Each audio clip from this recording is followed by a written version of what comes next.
नमस्कार दोस्तों, बहुत बहुत स्वागत है आपका मध्य प्रदेश और राष्ट्रीय अंतर्राष्ट्रीय खबरों में। मैं हूं नीलेश और शुरुआत करते हैं हम आज के करंट अफेयर्स की। और आज का करंट अफेयर्स आज के विचारों के साथ। सब कुछ अपनी गति से होता है, माली 100 बाल्टी पानी दे सकता है, फल अपने मौसम में ही आता है। यानी धीरे धीरे रे मना धीरे धीरे सब होए, माली सींचे 100 घड़ा ऋतु आवे फल होए। यानी आप परिश्रम करते रहिए, परिश्रम करते रहिए। जिस दिन आपका परिश्रम जब सफल होगा, उसको खाद पानी बीज और मिट्टी की उर्वरकता और आपका धूप सब कुछ जब उसको एक प्रॉपर टाइम पे मिल जाएगा, फल आपको उसी दिन ही मिलेगा। फल अपने समय में ही होगा। जिस दिन बीज लगाएंगे उस दिन आपको फल नहीं मिलेगा। तो धैर्य की परीक्षा होती है। अपने धैर्य को बनाए रखिए और अपने उद्देश्य पर लगे रहिए। शुरुआत करते हैं आज के पहले करंट अफेयर से कि एक साल में कितने भारत रत्न सरकार दे सकती है। तो देखिए, इसके लिए कॉन्स्टिट्यूशन में, संविधान में ऐसी कोई व्यवस्था तो नहीं है कि कितने दे सकती है, लेकिन अभी तक जो उसकी वेबसाइट पे क्रम दिए गए हैं कि हम तीन जो भारत रत्न होते हैं ये दे सकती है एक वर्ष में। लेकिन ये एक परंपरा के रूप में रहा है कि अधिकतम 3 ही भारत रत्न दिए गए हैं। यहाँ पर जो एक तरह से ये कहा जाए कि एक सरप्राइज था, कुछ लोगों का मानना है कि एक विवाद है कि 5 लोगों को कैसे भारत रत्न दे सकते हैं। तो उसके पीछे कारण अलग है, जो हम यहाँ पर बात करेंगे उसी दरमियान ये चीज़ें निकल जाएंगी। क्योंकि 2 लोगों को पहले ही भारत रत्न दिया जा चुका है, मतलब घोषणा हो चुकी है, अभी उनको सम्मानित नहीं किया गया है। एक कर्पूरी ठाकुर हैं, दूसरे हमारे लालकृष्ण आडवाणी हैं। दोनों लोगों की हमने चर्चा पहले कर ली थी। सरकार ने कल रात में 3 लोगों की और घोषणा करी है। इनमें से एक हमारे देश के पूर्व प्रधानमंत्री चौधरी चरण सिंह हैं, पूर्व प्रधानमंत्री हमारे नरसिम्हा राव हैं और हम सब के हरित क्रांति के जनक डॉक्टर MS स्वामीनाथन हैं। 3 महत्वपूर्ण व्यक्तित्व हैं। ये पांचों ही महत्वपूर्ण हैं देश के लिए। पांचों को देश का सर्वोच्च सम्मान भारत रत्न दिया गया है। बात यह है कि ऐसा पहली बार है 5 लोगों को भारत रत्न दिया जा रहा है। तो यदि हम इतिहास की बात करें तो इसकी जो शुरुआत हुई थी, डॉक्टर राजेंद्र प्रसाद ने 2 जनवरी 1954 से को इसकी बाकायदे तत्कालीन जो समय राष्ट्रपति थे उन्होंने इसकी शुरुआत करी थी। यह किसी जाति या किसी व्यवसाय या उसके पद के उस पर भेदभाव करके नहीं दिया जाता। यह आपकी असाधारण सेवा, देश के लिए एक समर्पण, प्रदर्शन, उन सब मान्यताओं के आधार पर दिया जाता है। इसकी क्या होता है, प्रधानमंत्री सिफारिश करते हैं राष्ट्रपति को, फिर राष्ट्रपति जो उसकी औपचारिकता होती है उसके बाद उसको पूरी करते हैं। प्राप्तकर्ता को एक प्रमाण पत्र दिया जाता है, पदक दिया जाता है। इसका कोई मौद्रिक अनुदान नहीं दिया जाता, ना इसमें कोई ऐसा की सैलरी मिलती है। बात करी जाए तो 3 लोगों को भारत रत्न देने की परंपरा रही है और ऐसा वेबसाइट में भी दिया गया है कि 3 लोगों को दिया जाता है। हमारे देश का जो संविधान है उसका अनुच्छेद यानी आर्टिकल 18(1) कहता है कि आप भारत रत्न प्राप्त करने के बाद अपना नाम भारत रत्न लालकृष्ण आडवाणी नहीं लिख सकते या भारत रत्न कर्पूरी ठाकुर नहीं लिख सकते, यानी आप उसके उपसर्ग या प्रत्यय का प्रयोग नहीं कर सकते। आपका जो नाम है वो वही रहेगा। हाँ, आपको संबोधित किया जाएगा भारत रत्न से सम्मानित लालकृष्ण आडवाणी या पद्मश्री विजेता, पद्मश्री से सम्मानित। तो क्योंकि एक सम्मान है तो आपको उसका आपकी एक ऐसा हमारे यहाँ होता है, परंपरा रही, जब किसी व्यक्ति का या व्यक्तित्व के बारे में बताया जाता है तो उसके सम्मान का हम लोग सभी लोग बताते हैं कि उनको ये सम्मान दिए गए हैं, ताकि उसका क्या है, एक तरह से हमको एक प्रॉपर आइडेंटिफाई हम उसको कर सकें। तो इस विजेता को क्या होता है कि इनका कोई विशेष इसके लिए अलग से पद निर्धारित नहीं किया जाता। तो देश में जो पहला भारत रत्न दिया गया था वो पहले गवर्नर जनरल चक्रवर्ती राजगोपालाचारी को दिया गया था। हमारे देश के पूर्व राष्ट्रपति डॉक्टर सर्वपल्ली राधाकृष्णन को दिया गया था। उसके बाद वैज्ञानिक डॉक्टर चंद्रशेखर वेंकट रमन को 1954 में दिया गया था। अभी तक 48 लोगों को भारत रत्न दिया गया था और 2019 में आखिरी बार भारत रत्न दिया गया था। भारत रत्न इसके बाद दिए नहीं गए हैं। तो अब जो ये विवाद या एक तरह से जो एक चर्चा का विषय बना है कि 5 लोगों को दिया गया, तो सरकार ने अभी ये घोषणा नहीं करी है कि ये जो रत्न दिए गए हैं, सम्मान दिया गया है, ये किस वर्ष के हैं। 5 लोगों को दिया गया, सरकार ने 19 में लास्ट दिया था। तो संभावना ये है कि अलग अलग वर्ष में अलग अलग व्यक्तित्व के नाम दिए जाएंगे कि इस वर्ष के लिए इनको दिया गया, इस वर्ष का सम्मान इनको दिया गया। सरकार पुरस्कारों को बैक डेट में जो भी पुरस्कृत नाम करती है तो उसको फिर सम्मानित कर सकती है। ऐसा कुछ नहीं कि वो उसी वर्ष दिया जाता है। कोविड के टाइम में बहुत सारे पुरस्कार सरकार के द्वारा नहीं दिए गए थे, फिर कोविड के बाद उनको सम्मानित किया गया और बैक डेट के भी जो सम्मान थे उन्हें भी सम्मानित किया गया। मध्य प्रदेश शासन में तो इसकी परंपरा रही है कि पुराने 5-5 वर्ष के पूर्व के जो पुरस्कार होते घोषणा तो हो जाती है, 5 वर्ष बाद एकदम अचानक से पता चलता है कि इस बार 24 में 2017 का दिया गया है। तो ऐसा रहता है। ठीक है। और ये वर्ष हैं कुछ जिसमें भारत रत्न हमारे यहाँ नहीं दिए गए हैं। शुरुआत करते हैं आज के दूसरे प्रश्न की कि चौधरी चरण सिंह ने भारत के किस क्रम के प्रधानमंत्री रहे हैं, या इसके किस क्रम के प्रधानमंत्री के रूप में इन्होंने कार्य किया। तो ये हमारे देश के छठवें प्रधानमंत्री थे, छठवें क्रम के प्रधानमंत्री थे, और इन्होंने 1979 में हमारे देश की सेवा करी थी प्रधानमंत्री पद के रूप में। हालांकि इनका कार्यकाल ज़्यादा नहीं रहा है, 170 दिन का लगभग रहा है। और इसके बाद इन्होंने एक क्रांति दल का गठन किया था जिसको बीकेडी बोला जाता है।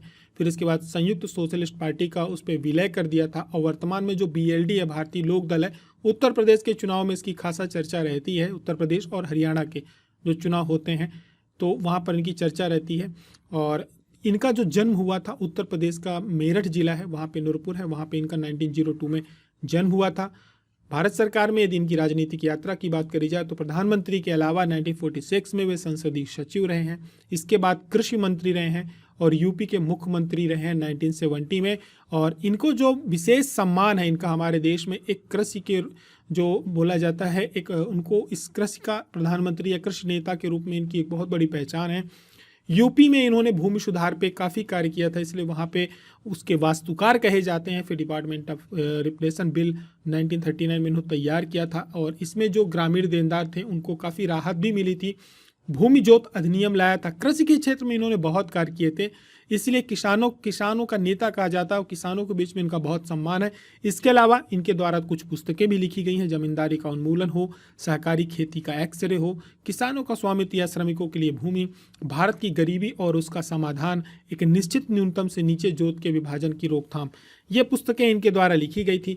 द्वितीय भारत रत्न से जुड़ा हुआ हमारा आज का प्रश्न है कि नरसिम्हा राव निम्न में से किस पद में कार्य नहीं किए हैं या इस पद पे वो नहीं रहे हैं। हालांकि इसमें एक पद और है जो सम्मिलित नहीं किया, वो मैं आपको आगे बता दूंगा। मानव संसाधन विकास मंत्री, कृषि मंत्री, गृह मंत्री, रक्षा मंत्री। तो इसका राइट आंसर होगा कि वो ये सभी पदों में रहे, लेकिन वो कभी भी कृषि मंत्री नहीं रहे। नरसिम्हा राव का जो आप बात करें पूरा नाम की तो पापुलापर्ति वेंकट नरसिम्हा राव इनका नाम था, और ये हमारे देश में एक बहुत बड़ा नाम है इनका। 1991 से 1996 तक भारत के 10वें प्रधानमंत्री के रूप में ये कार्यरत रहे हैं। इनको एलपीजी के लिए जाना जाता है। 1991 के आर्थिक सुधार जिसमें वित्त मंत्री उस समय पे डॉक्टर मनमोहन सिंह रहे हैं, और ये हमारे यहाँ जो लाइसेंस राज रहा है उसको ख़त्म करने के समय पे ये उस समय प्रधानमंत्री थे, वित्त मंत्री मनमोहन सिंह जी थे।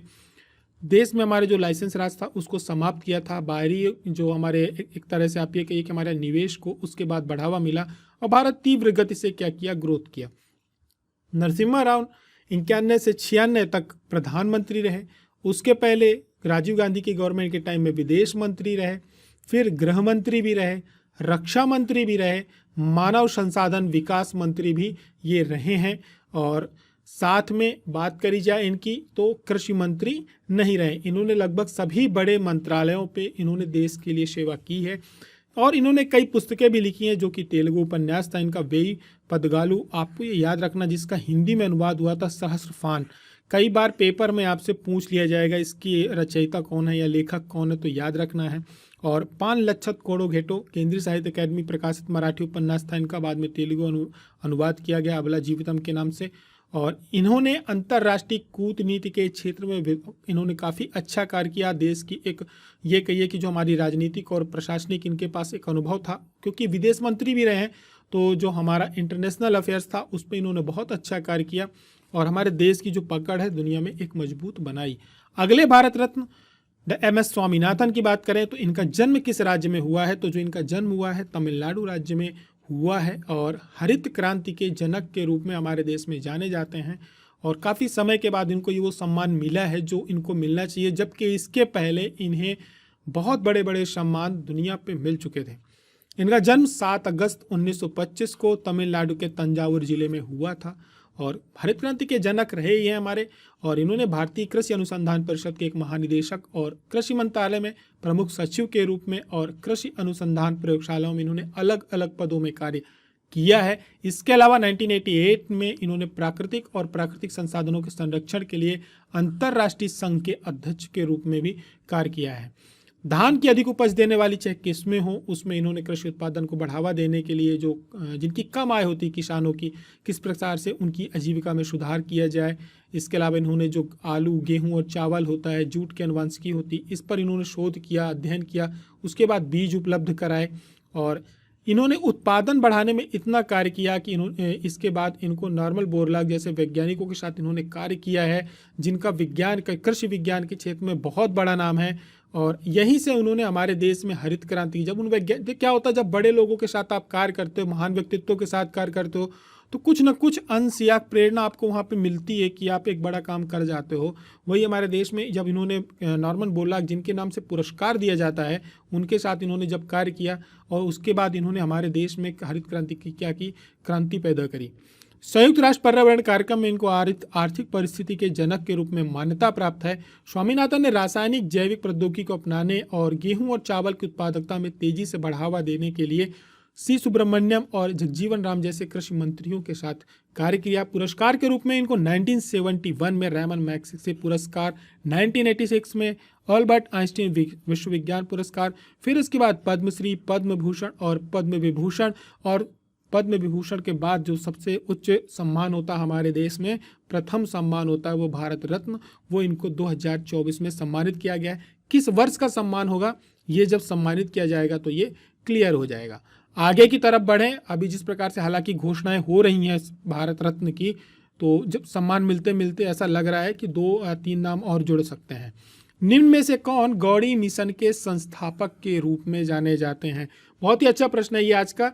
श्रील प्रभुपाद, आप सभी इनको जानते होंगे कि क्योंकि आपको कीर्तन का माध्यम से इन्होंने जो श्रीमद् भागवत है, या एक तरह से वैष्णव संप्रदाय है, वैष्णव संप्रदाय कीर्तन के लिए जाना जाता है, वो उनकी पहचान होती है, उसको ये हमारे देश के बाहर ले जा करके इसको उन्होंने क्या किया, हमारे देश की एक बहुत अच्छी छवि निर्मित करी। तो श्रील प्रभुपाद को हम सभी लोग जानते हैं, इन्होंने गौड़ी मिशन की स्थापना करी, लेकिन इनका एक्चुअल नेम क्या था? इनका जो एक्चुअल नेम था श्रील भक्ति सिद्धांत सरस्वती ठाकुर। हम लोग इन्हें श्रील प्रभुपाद, ज़्यादातर हम लोग इन्हें प्रभुपाद के नाम से जानते हैं। श्रीमद् भागवत गीता अक्सर आपको लोगों के द्वारा देती हुई मिल जाएगी। हरे रामा हरे कृष्णा मंदिर इसी संस्थान के हैं, जिसका इस्कॉन टेम्पल हम लोग बोलते हैं। अभी क्या हुआ है, इनकी 150वीं वर्षगांठ मनाई गई है। प्रधानमंत्री ने उस कार्यक्रम में भाग लिया था, और जो प्रगति मैदान है दिल्ली में, वहाँ पे भारत मंडपम है। कभी पूछा जाए पेपर से आपसे कि ये हमारे देश का एक ऑडिटोरियम है, बहुत बड़ा, बहुत ही खूबसूरत बना G20 के लिए, भारत मंडपम कहाँ है, तो ये दिल्ली में है, प्रगति मैदान में। और वहाँ पर वहाँ पर ये प्रोग्राम आयोजन हुआ था, जहाँ पर एक स्मारक टिकट और सिक्के जारी किए गए। उस पर श्रील भक्ति सिद्धांत सरस्वती ठाकुर श्री प्रभुपाद एक आध्यात्मिक नेता थे। इन्होंने एक वैष्णव धार्मिक संगठन गौड़ी मठ की स्थापना करी थी।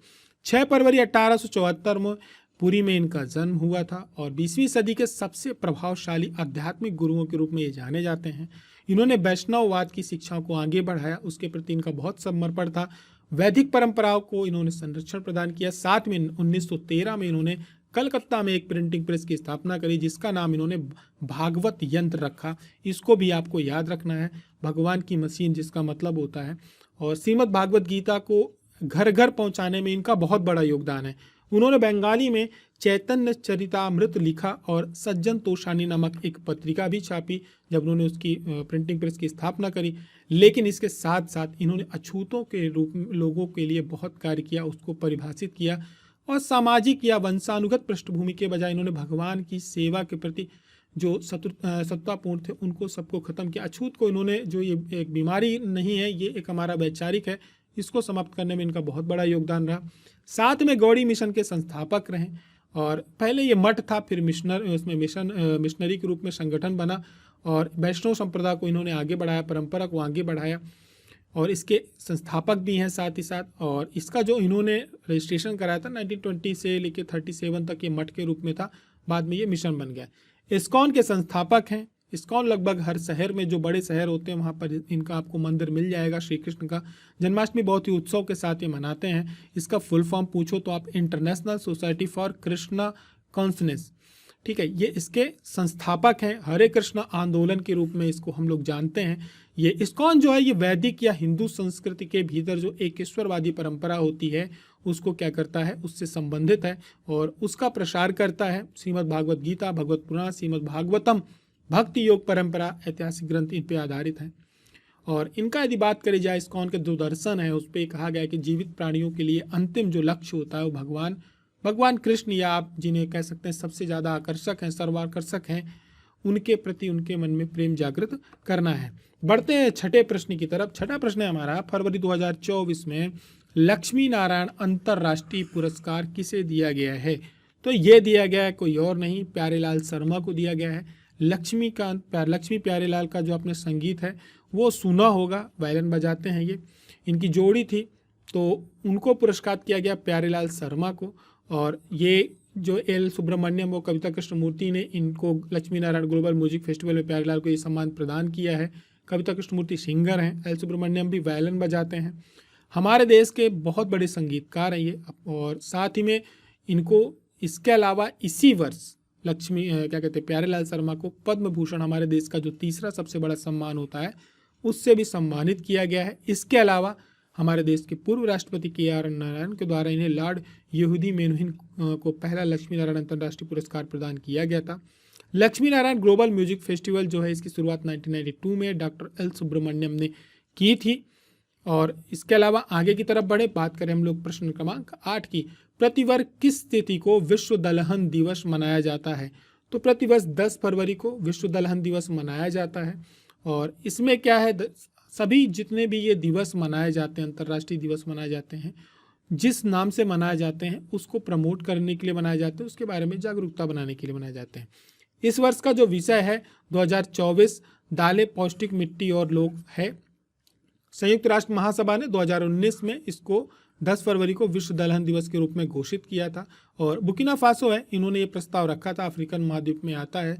और 2016 में अंतर्राष्ट्रीय दलहन वर्ष घोषित किया गया था, संयुक्त राष्ट्र महासभा के द्वारा 2016 को अंतर्राष्ट्रीय दलहन वर्ष घोषित किया गया था। ये ध्यान में रखना है। आगे की तरफ बढ़े, बात करें प्रश्न क्रमांक 9 कि मध्य प्रदेश में कथक कुंभ का आयोजन कहाँ किया जा रहा है? तो प्रदेश में जो कथक महाकुंभ है, इसका जो आयोजन किया जा रहा है ये खजुराहो में किया जा रहा है। और इस वर्ष जो खजुराहो महोत्सव है, जो कि नृत्य का महोत्सव है, 1975 में शुरू हुआ था और अपना 50वां आयोजन करने जा रहा है।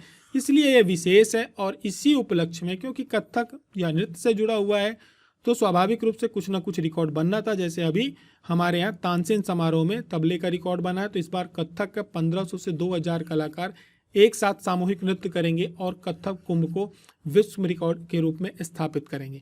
आयोजित किसके द्वारा किया जाता है? तो ये जो संस्कृत विभाग होता है हमारा, उस्ताद अलाउद्दीन खां उसके अंतर्गत आता है कला एकेडमी, और संस्कृति परिषद, इनके माध्यम ये दोनों मिल करके इस कार्यक्रम का आयोजन करते हैं। अब सहभागिता मध्य प्रदेश पर्यटन विभाग और पुरातत्व की भी जुड़ गई है इसमें, क्योंकि पर्यटन को बढ़ावा मिलेगा। इसके लिए पर्यटन विभाग की जो MP टूरिज्म है वो भी अलग अलग तरह के प्रोग्राम वहाँ पे ऑर्गेनाइज करने वाला है।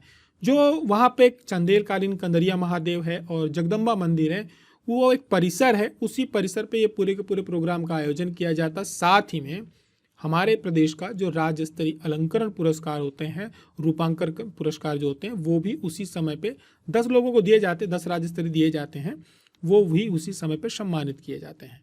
वर्तमान में मंत्री का कौन है इसके? तो बात करी जाए तो श्री धर्मेंद्र सिंह लोधी जो है वर्तमान में धार्मिक न्यास और संस्कृति पर्यटन मंत्री हैं।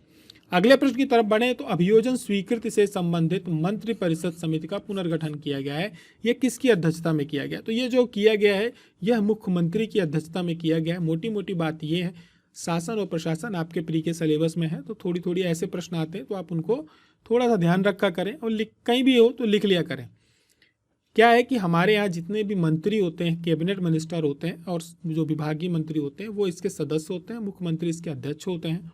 कुछ विभाग ऐसे होते हैं जिन पर क्या होता है कि मंत्रिमंडल में उनको एक तरह से आप ये कहिए कि डायरेक्ट उसको दिया नहीं जाता, पद नहीं दिया जाता है, या कुछ विभाग होते हैं तो उनके लिए एक समिति बना दी जाती है जिसमें कैबिनेट बैठती है और उससे संबंधित जो भी कार्रवाइयाँ होती हैं उसको पूरा करती है, उससे जुड़ा यह पद होता है। बढ़े हम लोग अगले प्रश्न की तरफ। प्रदेश में तालाबों और अन्य जल स्रोतों के उन्नयन के लिए एक अभियान चलाया जाएगा, तो वो कौन सा अभियान है? तो इसकी अभी चर्चा हुई है और ये यहाँ पे गलत आंसर लग गया, इसको ध्यान रखना, जलहट अभियान है। ठीक है, जलहट अभियान चलाया जाएगा और ये एक तरह से जन आंदोलन के रूप में चलाया जाएगा। हमें आपको मिलकर के चलाना होगा, सरकार हमें आपको प्रेरित करेगी। मूल उद्देश्य क्या है? जिस प्रकार से अमृत सरोवर अभियान चल रहा है लगभग वही है, लेकिन इसमें कुछ चीज़ें आगे बढ़ेंगी। आगे ये बढ़ेंगी कि जो जल स्रोतों पे अतिक्रमण है उसको हटाया जाएगा। अतिक्रमण हटाने के बाद क्या होगा कि उनकी सफाई की जाएगी। क्यों करा जाएगा? ताकि हमारे जो स्टेट है उसका जल स्रोत में क्या हो, बढ़ावा हो। ये कैसे किया जा सकता है? इसको करने के लिए जन आंदोलन के रूप में चलाया जाएगा, यानी सबकी सहभागिता ली जाएगी, तो विरोध नहीं होगा और कार्य को करने में क्या होगा, आसानी रहेगी। और साथ में एक जागरूकता भी आएगी, वृक्षारोपण होगा, बहुत सारे कार्यक्रम होंगे। जल संसाधन मंत्री कौन है? तो जल संसाधन मंत्री श्री तुलसीराम सिलावट हैं। बहुत सारी डिटेल्स होती हैं, वो आपको एग्जाम गुरुजी का जो टेलीग्राम चैनल है जिसकी लिंक नीचे दी गई है, आप लोग 12 बजे के बाद विजिट कर लिया करें। पीडीएफ में कंटेंट बहुत ही प्रॉपर तरीके से अच्छे से आप सभी को मिल जाता है, उसको जरूर डाउनलोड कर लिया करें। और साथ ही में कुछ ऐसे प्रश्न आते हैं, हमारा काम पढ़ाना होता है, नोट्स हमेशा अपडेट नहीं होते, ना ही बुक्स आपको हमेशा अपडेट मिलनी है। ठीक है, जो बुक्स अभी आ जाएंगी तो वो अब आपको परीक्षा के 15 दिन पहले अपडेट करके वापस नहीं देगा, और सभी बुक्स लगभग 2 से 3 महीने पहले कंटेंट आ जाते हैं। तो आप जो है करंट अफेयर्स के दरमियान बहुत सारे ऐसे बदलाव होते हैं जो कि लंबे समय के लिए होते हैं, या कुछ होता है कंटेंट आपको मिलता है जिसको आपको अपडेट करना चाहिए, तो आप लोग अपने जो बुक्स या नोट्स हैं वहाँ पे अपडेट कर लिया करें। पीडीएफ वहाँ रहती है, वहाँ से आपको जो भी जरूरी लगती है वो चीज़ें आप नोट कर लिया करें। बात करते हैं, पिछले दिनों हमने आपसे प्रश्न पूछा था, हालांकि 9 तारीख को करंट अफेयर नहीं आया था। आज भी मध्य प्रदेश की 3 से 4 खबरें बड़ी मुश्किल में निकली हैं, उसमें से एक एक्स्ट्रा है, नहीं निकालनी चाहिए थी, फिर भी निकाल दी है। तो बड़ी मुश्किल में 2 दिन में 3 खबरें मिली हैं। तो खबरें बहुत कम होती हैं और होती हैं, लेकिन हरदा ब्लाट से बाकी चीज़ों से जुड़ी हुई होती हैं गतिविधियों की, तो हम नहीं सम्मिलित करते। आपका समय बहुत महत्वपूर्ण होता है, वो भी सुबह का समय। तो हमारी कोशिश रहती है 15 से 20 मिनट के अंदर करंट अफेयर्स कर दें, जो आपकी परीक्षा की दृष्टि से महत्वपूर्ण है या जो जरूरी है, केवल वही चीज़ें हम आपके पास लेकर के आएँ। यानी आपका एग्ज़ाम फोकस्ड सारी चीज़ें रहनी चाहिए, आपका अनावश्यक समय बर्बाद नहीं होना चाहिए। तो हमने आपसे प्रश्न पूछा था कि बेगम थी भोपाल की, इलाहाबाद में इन्हें स्टार ऑफ इंडिया का सर्वोच्च सम्मान दिया गया था। 3 लोगों ने उत्तर दिया था, राहुल सिंह हैं, पूजा तिवारी हैं और अमित पांडे हैं। लगातार आप लोग आंसर देते हैं, बिल्कुल सही आंसर था सिकंदर जहां बेगम। 1861 में इन्हें इलाहाबाद में order of the star of India नामक सर्वोच्च सम्मान दिया गया था। और इनकी बात करी जाए तो 1864 में इन्होंने सिकंदर बेगम तीर्थ यात्रा के लिए मक्का गई थी, और वह ऐसा करने वाली पहली महिला शासक बनी थी। और हालांकि उसके बाद उनकी मृत्यु हो गई। और 1857 की क्रांति के समय पूजा ने बताया है कि इन्होंने अंग्रेजों का साथ दिया था। भोपाल रियासत की तीसरी बेगम रही हैं, मक्का की यात्रा करने वाली पहली मुस्लिम शासिका रही हैं। ये फैक्ट्स भी आपको याद करके रखना चाहिए। ठीक है, मोती महल का निर्माण कराया था, ये भी एक अच्छी बात इन्होंने बताई है। और 1857 के प्रथम स्वतंत्रता संग्राम में ये अंग्रेजों के साथ दिया था। सीहोर, सागौर और बुंदेलखंड में सैन्य जो विद्रोह हुआ था उसका इन्होंने दमन किया था, ये पेपर में पूछा भी जा चुका है। और 1854 में एक इन्होंने शिक्षा विभाग की स्थापना करी थी और इन चिकित्सक की नियुक्ति करी थी। राज्य का पहला इन्होंने सर्वेक्षण कराया था और 1864 में मक्का की तीर्थ यात्रा करी थी। बिल्कुल सही।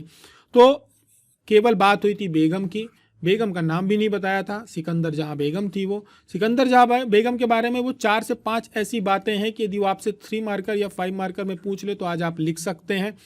प्री में यदि आ जाए तो आप उसको भी अटेम्प्ट कर सकते हैं। तो भोपाल की एक शासिका हमारी यहाँ से कंप्लीट हो जाती है।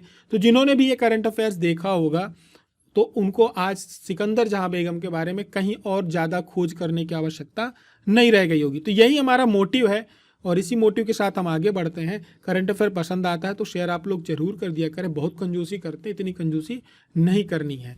ठीक है, मुबारक खत्री अपनी किस कला के लिए प्रसिद्ध हैं? बाग प्रिंट के लिए, कास्ट शिल्प के लिए, पेंटिंग के लिए या मूर्ति कलाकार के लिए? कला एवं संस्कृति आपके प्री के टॉपिक में है, तो इसका आंसर आप सभी को नीचे कमेंट करके देना है। मुबारक खत्री अभी खबरों में थे, दिल्ली भी गए थे, ये लाल किला के पास, वहाँ पे एक बहुत अच्छी इन्होंने पेंटिंग भी बनाई थी। ठीक है, और G20 में भी इनकी पेंटिंग सम्मिलित हुई थी। तो आपको इनके बारे में 3 से 4 बातें बतानी है। जो अच्छी बातें बताएगा एग्जाम गुरुजी उसको अपना हार्ट देगा। ठीक है, तो ज़्यादा से ज़्यादा हार्ट हमें देने हैं। आप लोग इतनी कंजूसी करोगे, हम हार्ट देने में कंजूसी नहीं कर रहे हैं। तो आंसर जरूर किया करें। करंट अफेयर पसंद आता है तो शेयर जरूर करा करें। एक शेयर कर दिया करें, 1 सेकंड का टाइम लगता है। PDF तो शेयर करते हो। फिर हमारी मुलाकात होती है, तो आप सभी लोग अपनी मेहनत से अपने वृक्ष को सींचते रहिए और एक दिन फल उसका जरूर आएगा। तब तक के लिए अपना ध्यान रखें। जय हिंद, जय भारत।